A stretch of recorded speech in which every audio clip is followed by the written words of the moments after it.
What is the probability of guessing correctly at least 8 out of 10 answer on true false examination? ठीक है, तो एक सबसे पहले हम देखते हैं ट्रू फॉल्स एग्जामिनेशन में हमारे पास कितने ऑप्शन होते हैं।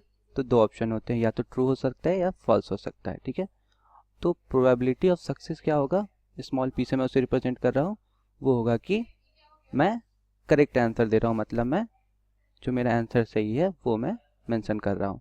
और क्योंकि मेरे पास दो ऑप्शन है और इसमें से बस एक ही ऑप्शन सही होगा, तो मेरी प्रोबेबिलिटी ऑफ सक्सेस क्या हो जाएगी, 1/2। ठीक है, और प्रोबेबिलिटी ऑफ फेलियर क्या हो जाएगी, 1 minus P which is equal to 1 minus 1/2 which is equal to 1/2।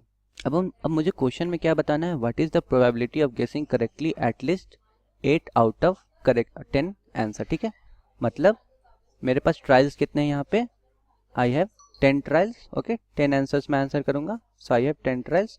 और मुझे सक्सेस किस में चाहिए, कितनों में चाहिए, एटलीस्ट 8 में, मतलब मुझे सक्सेस चाहिए 8 में, मतलब 8 सही हो जाए या 9 सही हो जाए या 10 का 10 सही हो जाए। ठीक है, मुझे इसकी प्रोबेबिलिटी निकालनी है।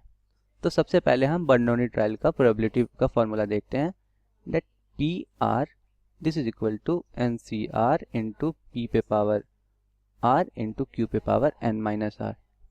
ये क्या रिप्रेजेंट करता है, ये प्रोबेबिलिटी, ये रिप्रेजेंट करता है प्रोबेबिलिटी ऑफ आर सक्सेस।